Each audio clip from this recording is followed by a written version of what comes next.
શ્રીમદ આચાર્ય ચરણ નો પ્રાગટ્ય મહોત્સવ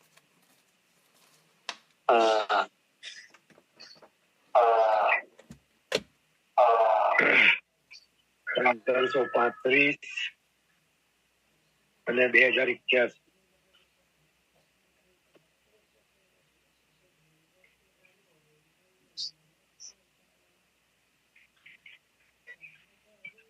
550 વર્ષ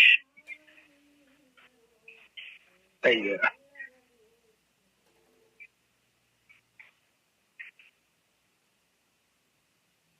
આ 550 વર્ષમાં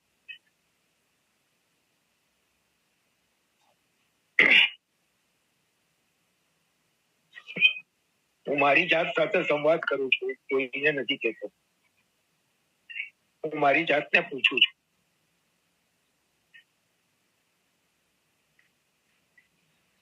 મહાપ્રભુજીને આપણે કેટલા ઓળખ્યા?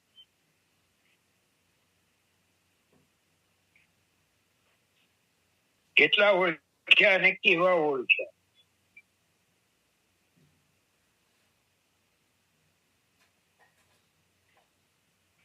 અને ઓળખ્યા તો ઓળખીને શું પામ્યા?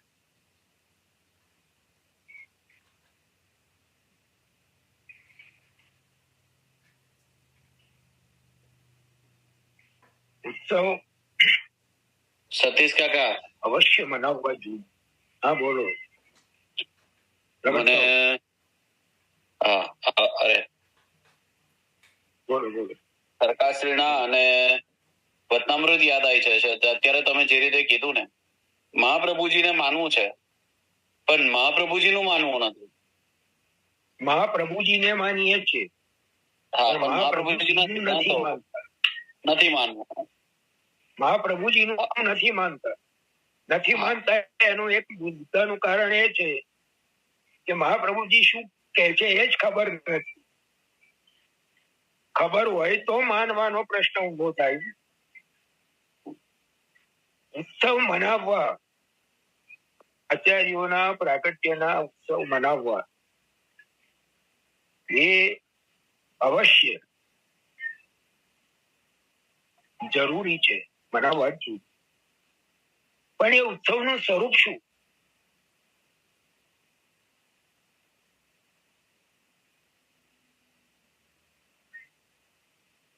આચાર્ય ચરણોને જેમનો પ્રાગટ્ય ઉત્સવ મનાવીએ છીએ, શ્રી મહાપ્રભુજી કે શ્રી ગોપીનાથજી કે શ્રી ગુસાઈજી કે શ્રી બાલકૃષ્ણલાલજી કે અત્યારના સમયમાં શ્રી દાદાજી કે કૃપાલ સરકારશ્રી, કોઈ પણ આચાર્ય એમના પ્રાગટ્ય ઉત્સવને મનાવીએ, આવકાર્ય છે, મનાવવા જોઈએ. કારણ કે પ્રભુ પણ એ દિવસે પોતે એ સ્વરૂપોએ પ્રગટ થયા એનો આનંદ માને છે. પોતે શ્રી વલ્લભ સ્વરૂપે પ્રગટ થયા, શ્રી ગોપીનાથજી સ્વરૂપે પ્રગટ થયા, શ્રી ગુસાઈજી સ્વરૂપે પ્રભુ પ્રગટ થયા એનો આનંદ એ દિવસે પ્રભુ માને છે. તો ઉત્સવ મનાવવા જોઈએ. પણ જેમનું પ્રાગટ્ય ઉત્સવ મનાવીએ છીએ એમને આનંદ થાય, એમને પ્રસન્નતા થાય, એવું કઈ આપણાથી બને છે કઈ?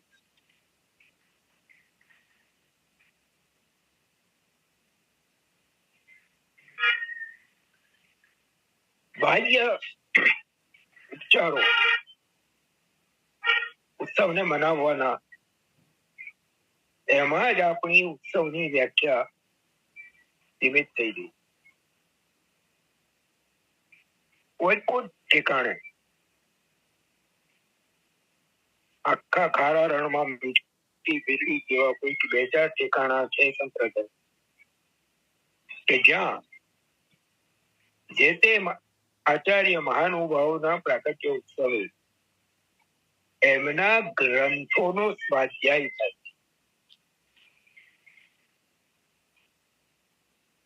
એમની આજ્ઞાઓને, એમના ઉપદેશોને સમજવાનો પ્રયાસ થાય છે.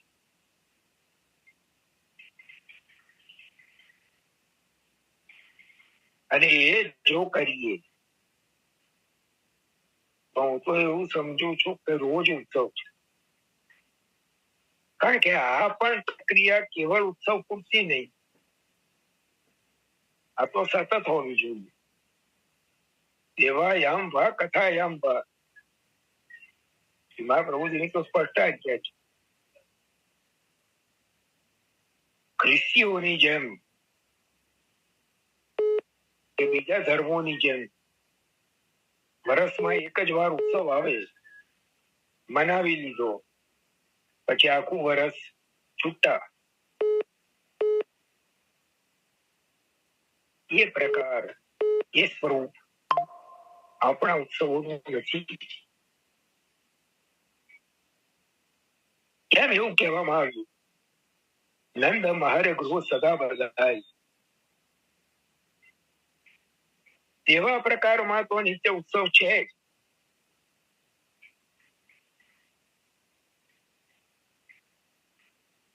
નિત્ય પ્રતિ ઓર દેખીએ રસિક શિખરીરાજ જગત.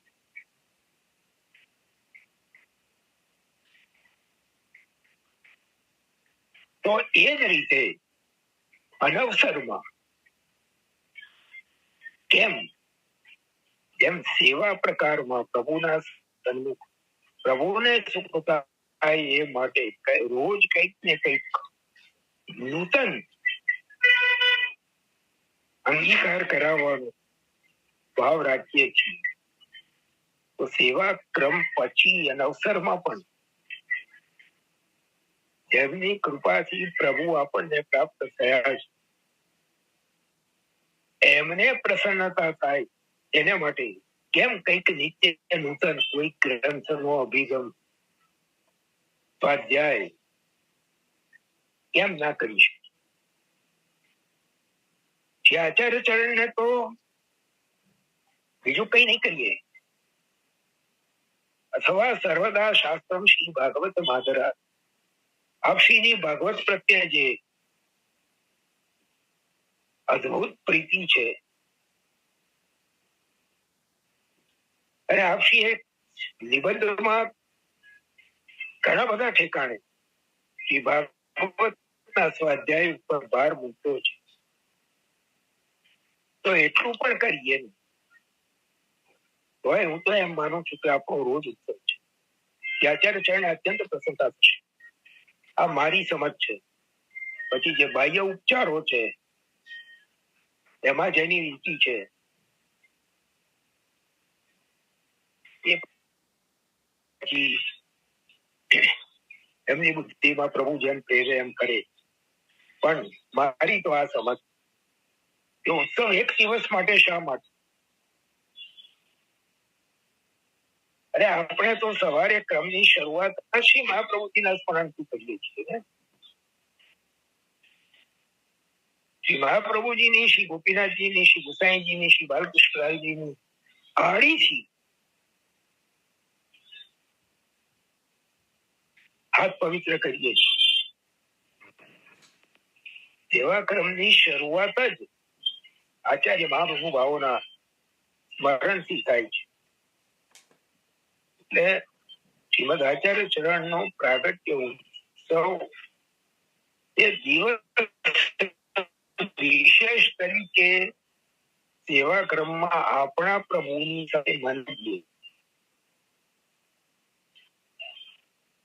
પ્રભુને પ્રસન્નતા થાય, મહાપ્રભુને પ્રસન્નતા. એ મારી તો આ એક સમજ છે કે હું શ્રી વલ્લભનો ઉત્સવ મનાવવા બીજે ક્યાંય જવું ને આનંદ નો અનુભવ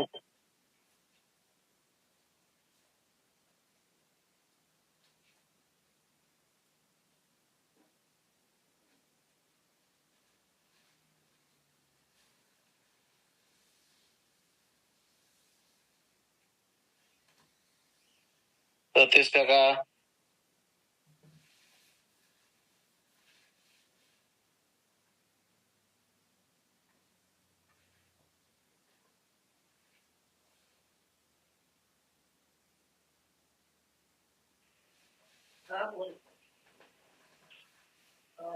સતીશ કાકા અનમ્યુટ થાવ. હા હા હા, થોડુંક રિપીટ કરજો ને, મ્યુટ થઈ ગયા હતા તમે. થોડુંક રિપીટ કરજો ને, મ્યુટ થઈ ગયા હતા.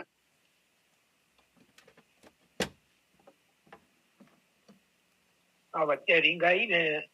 થાય એવું ઘણી વાર રિંગ આવે તારે એવું થાય છે. હા ચાલો, થયું ચાલો, આવ્યો અવાજ? અવાજ આવ્યો. આવ્યો ને? બસ બસ. હા આવ્યો. ચાલો. એટલે ઉત્સવ વિશેની મારી આ સમજ છે કે આચાર્યચરણ ને પ્રસન્નતા થાય, પ્રભુને પ્રસન્નતા થાય. મારા આચાર્યોનો ઉત્સવ મારા પ્રભુતા મનાવું તો એમાં મારા પ્રભુને પણ પ્રસન્નતા, મારા આચાર્યોને પણ પ્રસન્નતા, અને બેની પ્રસન્નતા પાછળ મારી પણ પ્રસન્નતા. આવી મારી સમજ છે. આચાર્ય ચરણોના ચરિત્ર અને આચાર્ય ચરણોના સ્વરૂપ પણ વર્ણ્યું છે, પણ આપશ્રીનું જે સ્વરૂપ, આપશ્રીના વાંગ્મય સ્વરૂપ જે આપશ્રીના ગ્રંથોમાં વિરાજે છે. અવાજ બહુ ધીમો આવે છે એવું કે છે. સતીશ કાકા માઇક છે ને થોડુંક ઉપર લઈ લો ને, માઇક થોડું ઉપર લઈ લો. હવે થોડોક સુધર્યો. હવે બરાબર છે? હવે બરાબર છે, થોડુંક ઇમ્પ્રુવમેન્ટ થયું. હવે આમાં આ એક બટન છે, એનાથી કઈ ફેર પડે?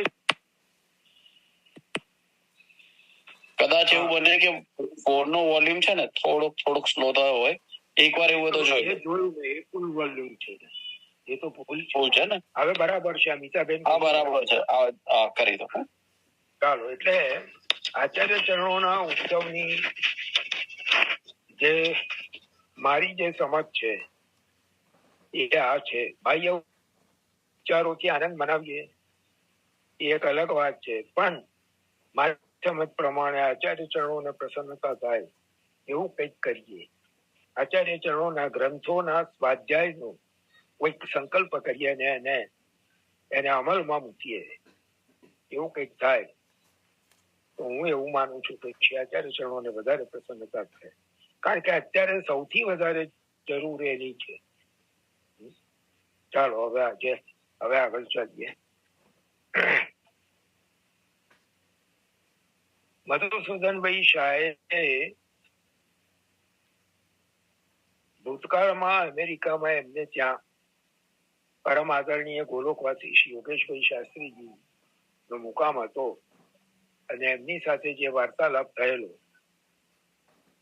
એમાં શાસ્ત્રીજીએ 4 શબ્દોનો ઉલ્લેખ કરેલો: પાત્રતા, પવિત્રતા, પ્રસન્નતા અને પ્રસાદ.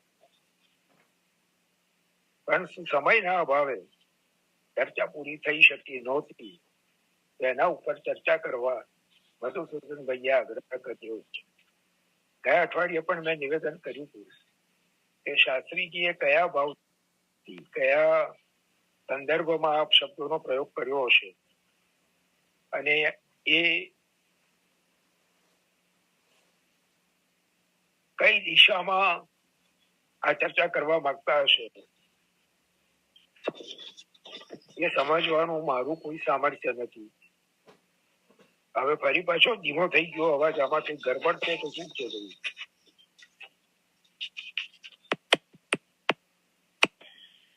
હેલો, રોજ કરતા છે ને સતીશ કાકા આજે તમારો થોડો વોલ્યુમ લો આવી રહ્યો છે. આ કદાચ પેલા આને શું કહેવાય, ઇયરફોનમાં કઈ ગરબડ હોવી જોઈએ એવું લાગે છે. ચાલો હવે આજનો દિવસ ચલાવી લો. આવતા ફરી જતો આ પેલું ઓરિજિનલ ઇયરફોન જ લઈશ. આ તો નવા છે તો મેં કીધું લાવો આજે ટેસ્ટ કરી જોઈએ, પણ નહીં ચાલે. સારું, તો ગયા અઠવાડિયે આપણે શરૂઆત કરી હતી પવિત્રતા, પ્રસન્નતા, પાત્રતા, પવિત્રતા પ્રસન્નતા અને પ્રસાદ. પહેલી છે પાત્રતા, પછી છે પવિત્રતા, પછી છે પ્રસન્નતા અને પછી છેલ્લે છે પ્રસાદ. ગયા અઠવાડિયે મને જે અલ્પમતીથી સમજાવ્યું એ મેં નિવેદન કર્યું હતું. પાત્રતાનો સંબંધ પ્રમાણ સાથે હોવો જોઈએ. પવિત્રતાનો સંબંધ પ્રમેય સાથે, પ્રસન્નતાનો સંબંધ સાધન સાથે અને પ્રસાદનો સંબંધ ફળ સાથે હોવો જોઈએ. બીજી રીતે જોઈએ તો પાત્રતા એ ધર્મ, પવિત્રતા એ અર્થ, પ્રસન્નતા એ કામ અને પ્રસાદ એ મોક્ષ. 4 પુરુષાર્થ સાથે પણ આ 4 શબ્દોનો સંબંધ હોઈ શકે. આપણે શરૂઆત પાત્રતાથી કરીએ છીએ. કોઈ પણ વસ્તુને ઘન હોય, નક્કર હોય કે પ્રવાહી હોય, એને ધારણ કરવા માટે, રાખવા માટે, સાચવવા માટે કોઈ પાત્ર જોઈએ.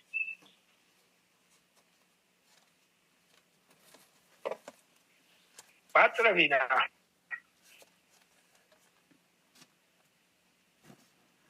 ઘન વસ્તુ હોય તો વેરાઈ જાય અને પ્રવાહી હોય તો દોડાઈ જાય. તો પાત્રને પાત્ર બનવા માટે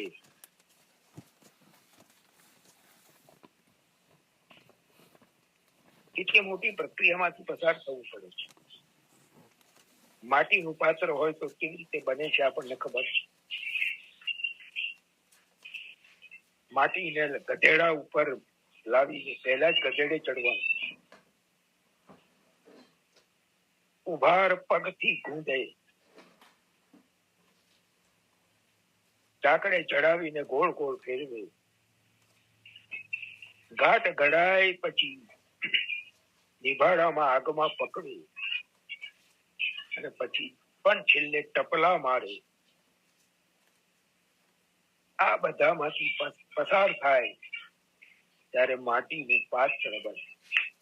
અને એ પાત્ર બને ત્યારે એ પોતાનામાં જલને ધારણ કરવાનું સામર્થ્ય પ્રાપ્ત કરે. આ પાત્ર.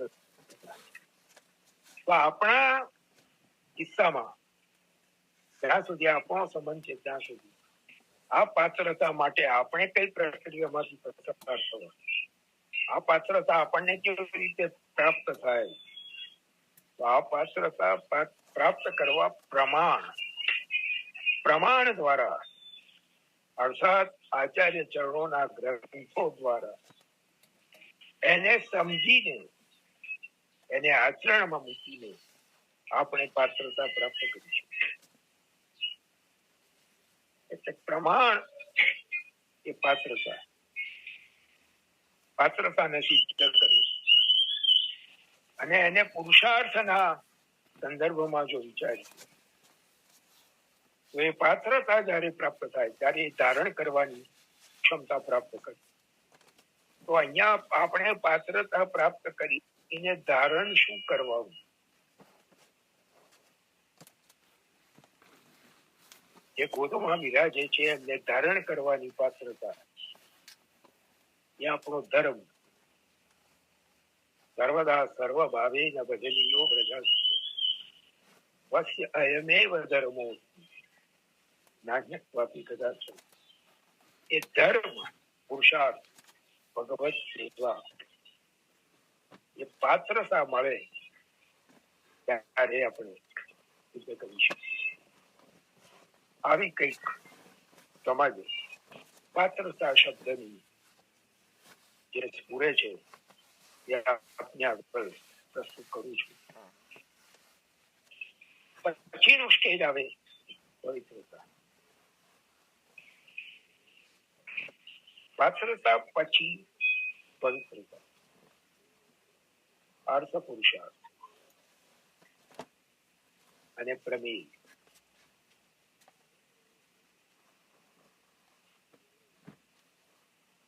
પાત્રતા આવે પાત્રતા હવે પાત્રમાં જ્યારે પ્રભુને ધારણ કરીએ અને ધર્મ પુરુષાર્થ એ આપણો એકમાત્ર ધર્મ ભગવત સેવા એમાં પ્રવૃત્ત થઈએ ત્યારે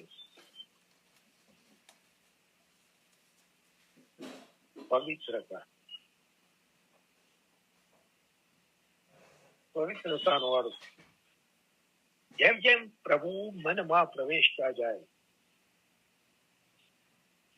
જેમ જેમ પ્રમેય દ્વારા પ્રમાણોના અધ્યયનથી પ્રમેયને ઓળખીએ, પ્રભુના સ્વરૂપને મહાત્મ જ્ઞાન પૂર્વક સુદૃઢ સર્વતોધિક સ્નેહ ભક્તિ રીતિ પ્રોત્સાહ એ પ્રમેયને ઓળખીએ, જે ગોદમાં બિરાજે છે, જેની નિત્ય ટહેલ કરીએ છીએ, એ કોણ છે એ સમજાય, ઓળખાય. એટલે આપોઆપ અંદર જે કંઈક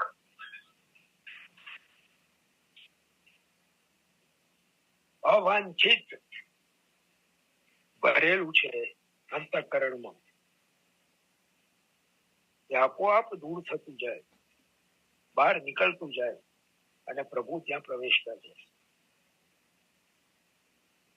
અને પ્રભુ પ્રવેશે તથા કિમ પરમ બ્રૂહી લૌકિક વૈદિક અર્થ પુરુષાર્થ એ ચતુશ્લોકીના બીજા શ્લોકમાં શ્રી આચાર્ય શર્માએ બતાવ્યું કે આપોઆપ સિદ્ધ થઈ જાય. પાત્રતા પછી પવિત્રતા, કે પવિત્રતાનો સંબંધ સાધન ચતુષ્ટયમાં પ્રમેય સાથે અને પુરુષાર્થ ચતુષ્ટયમાં અર્થ સાથે હોય એવું સમજાય છે. આ થયા પછી હવે સાધન છે. સાધન ચતુષ્ટયમાં પ્રમાણ પ્રમેય પછી સાધન અને પુરુષાર્થ ચતુષ્ટયમાં હવે કામ, ધર્મ, અર્થ અને કામ, અને એનો સંબંધ પ્રસન્નતા સાથે. પાત્રતા પ્રાપ્ત થઈ પ્રભુને ધારણ કરવા, પ્રભુને પ્રમેયને ઓળખીને પવિત્રતામાં અનુભવ થયો, કામ અર્થ પુરુષાર્થ પ્રાપ્ત થયો, આપોઆપ પ્રસન્નતાનો અનુભવ થાય. સાધન અને પ્રસન્નતાનો અનુભવ એ બે એકબીજા સાથે સંબંધિત એટલા માટે છે કે પછી જે સાધન રૂપા સેવા છે તનુ વિત્તજા, એ ક્રિયારૂપ ન રહેતા પ્રભુને, સેવ્યને અને સેવકને બંનેને પ્રસન્નતાનો અનુભવ કરનાર. તો ત્યાં અને પ્રસન્નતા, તો કામ પુરુષાર્થની સિદ્ધિ આપોઆપ પ્રસન્નતાનું દાન કરે. કામ પુરુષાર્થ સિદ્ધ થાય, ઈચ્છેલી વસ્તુ મળે એટલે આપોઆપ પ્રસન્નતાનો અનુભવ થાય. એટલે પ્રસન્નતાને આપણે પુરુષાર્થ ચતુષ્ટયમાં કામ પુરુષાર્થ સાથે અને સાધન ચતુષ્ટયમાં સાધન સાથે સંકલિત કરી શકીએ, એની સંગતિ સમજી શકીએ છીએ. અને છેલ્લે આવે છે પ્રસાદ. પ્રસાદ સ્વરૂપાત્મક છે. પ્રભુ સ્વયં પ્રાપ્ત થઈ જાય, પોતાના સ્વરૂપાનંદનું ભક્ત ઉપર પ્રસન્ન થઈને પ્રસાદ રૂપે દાન કરે. એ પુરુષ સાધન ચતુષ્ટયમાં ફલ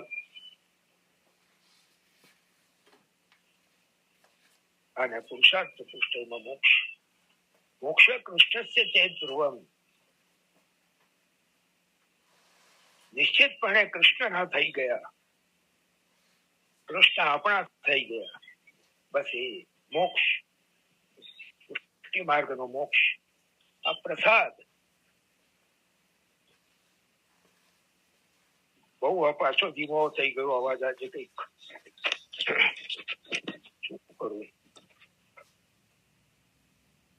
10 મિનિટ છે, જરા આજનો ચલાવી લો, કારણ કે સતીશ કાકા ફોન નજીક રાખતા તો સંભળાય છે, એવું નથી કે નથી સંભળાતું. કદાચ કોઈકના ફોનમાં પણ પ્રોબ્લેમ હોઈ શકે, પણ ફોન એકદમ આજે નજીક રાખતો તો કમ્પ્લીટ સંભળાય છે. હા,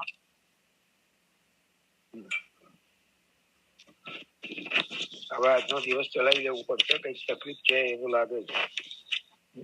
કેટલી વાર છે આપણને? 10 મિનિટ બાકી છે. 10 મિનિટ બાકી છે. હેડફોન નો વોલ્યુમ જુઓ. હેડફોન નું વોલ્યુમ તો આમાં તો બીજું કોઈ વોલ્યુમ ની સ્વિચ હોતી નથી. ફેર પડે છે સતીશ કાકા? એટલે આમાં નહીં આવે, સાદો હોય છે ને, બરાબર? જોવો જોઈએ.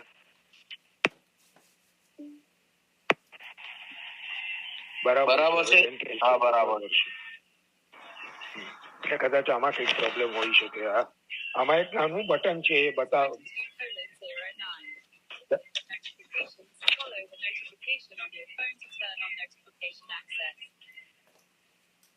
લખવામાં પ્રોબ્લેમ થાય છે. સારું, ચાલો. એટલે પાત્રતા, પવિત્રતા, પ્રસન્નતા અને પ્રસાદ, આ જે 4 શબ્દોનો ઉલ્લેખ પરમ આદરણીય શ્રી યોગેશભાઈ શાસ્ત્રીજીએ કર્યો હતો. હવે એમનો જે ઉપદેશ છે એને તો હું સમજી નથી શકતો, એટલું મારું સામર્થ્ય પણ નથી, પણ મારી અલ્પ બુદ્ધિથી મને જે સમજાવ્યું કે આ 4 શબ્દોનો સંબંધ 4 પુરુષાર્થ અને 4 સાધન, પ્રમાણ, પ્રમેય, સાધન અને ફલ, આપ જે પ્રક્રિયા છે એની સાથે આ રીતે એની સંગતિ હોવી જોઈએ એવું જે સમજાવ્યું એ આપની આગળ મેં પ્રસ્તુત કર્યું છે. પણ એટલી વાત તો ચોક્કસ છે કે પ્રથમ પાત્રતા ધારણ કરવાની યોગ્યતા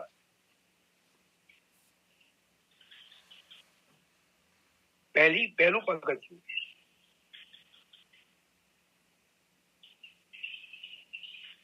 પાત્રતા વિના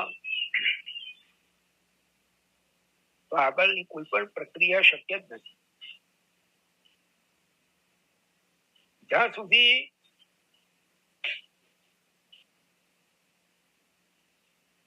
પાત્ર જ નથી બન્યા, જ્યાં સુધી તૈયારી જ નથી કંઈક ઝીલવાની, કંઈક ધારણ કરવાની, ત્યાં સુધી તો આગળ બીજું કઈ શક્ય જ નથી.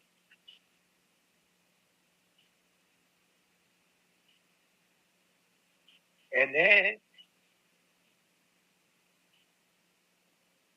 પ્રેમ, આસક્તિ, વ્યસન સાથે પણ કદાચ સરખાવી દો.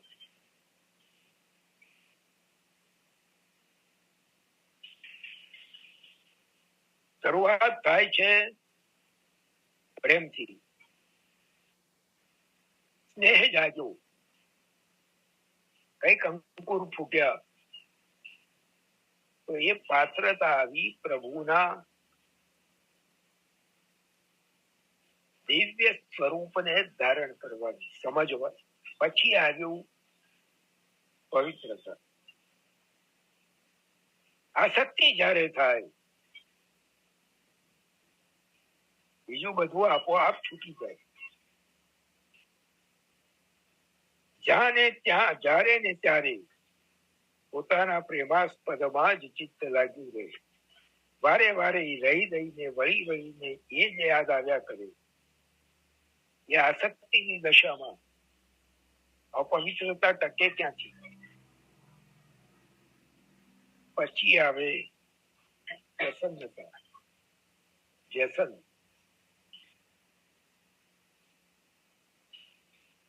પ્રભુને પણ પ્રસન્નતા, દેવ્યને પણ પ્રસન્નતા, સેવકને પણ પ્રસન્નતા.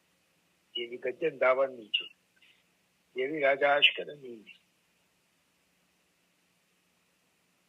વ્યસનનો સંબંધ પ્રસન્નતા સાથે હોઈ શકે.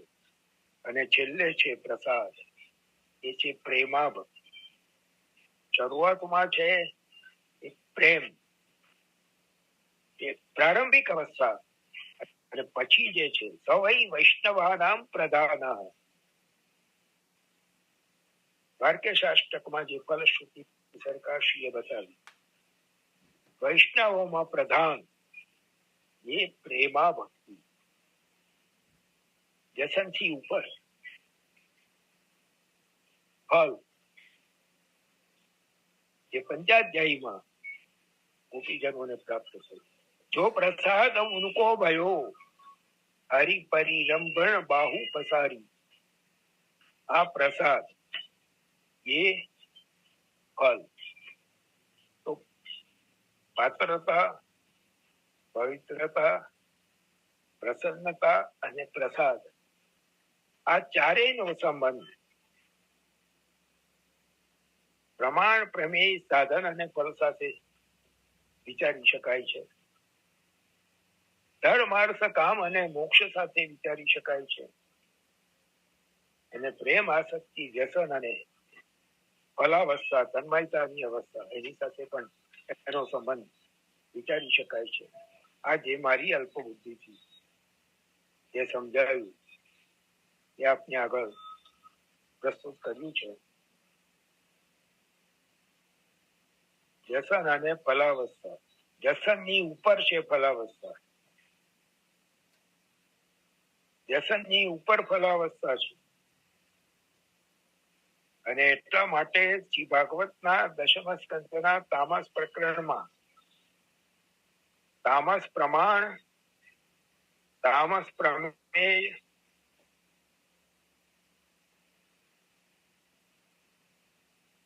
તામસ સાધન અને તામસ ફલ, આ રીતે 4 પ્રકરણ શ્રી મહાપ્રભુજીએ બતાવ્યા છે. એટલે એનો સંબંધ પ્રેમ, આસક્તિ, વ્યસન અને ફલ સાથે છે.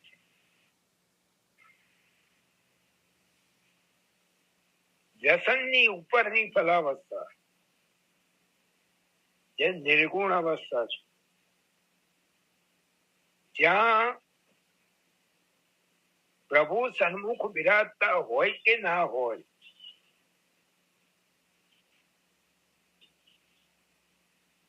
કોઈ ઉદ્વેગ નથી, કોઈ વ્યથા નથી, કોઈ વ્યાકુળતા નથી. સતત નિરંતર ભીતર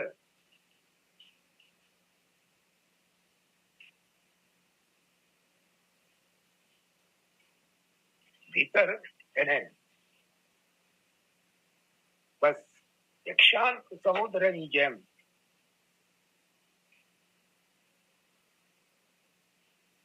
અવિરત અસ્ખલિત રસાનુભવ થતો રહે છે. અને શબ્દોમાં વર્ણવી નહીં શકું, કારણ કે અનુભવી વિના અનુભવ કહા જાણીએ.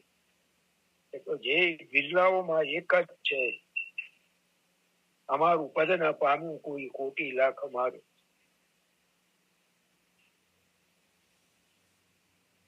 ધર્મ વિપ્રયોગ અને ફલાવસ્થા ધર્મી વિપ્રયોગ. હવે આની ચર્ચા આવતા અઠવાડિયે મને યાદ કરાવજો. પ્રભુ કરાવશે તો કરીશું. 3 મિનિટ રહી છે સતીશ કાકા. 3 મિનિટ રહી છે. તો પછી આપણે અહીંયા વિરામ કરીએ. પણ વ્યસનોત્તર અવસ્થા અને ફલદશા એટલે એક જ દશા થઈ ને? તો વ્યસનોત્તર અવસ્થા અને ફલદશા એક જ થઈ ને?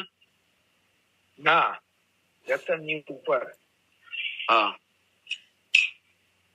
વ્યસનની ઉપર સરકારશ્રીએ પણ આ જ વાત કીધી હતી જયારે મેં વિનંતી કરી હતી કે વૈષ્ણવાનામ પ્રધાન કે વ્યસન અવસ્થા, ત્યારે आप आज्ञा કરી નહીં, वहां से तो शुरुआत होती है.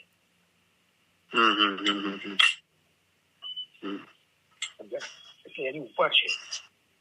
હવે એ અનુભવી વિના અનુભવ કહા જાણીએ તો શ્રી ભાગવતજીમાં શ્રી ગોપીજનોના ચરિત્રથી કંઈક સમજી શકીએ. કાં તો જે ભગવતીઓને વાર્તા સાહિત્યમાં વ્યસન અને ભલાવસ્થાનું દાન થયું છે એમના ચરિત્રો પરથી સમજી શકીએ.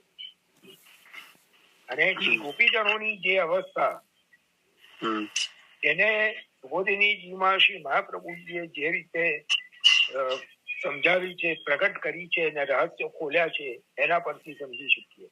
પણ અત્યારે એના માટે આપણી પાસે સમય 2 મિનિટ રહી છે. વિરામ કરીએ અને આવતા વખતે લેજો. હા યાદ કરાવજો પણ.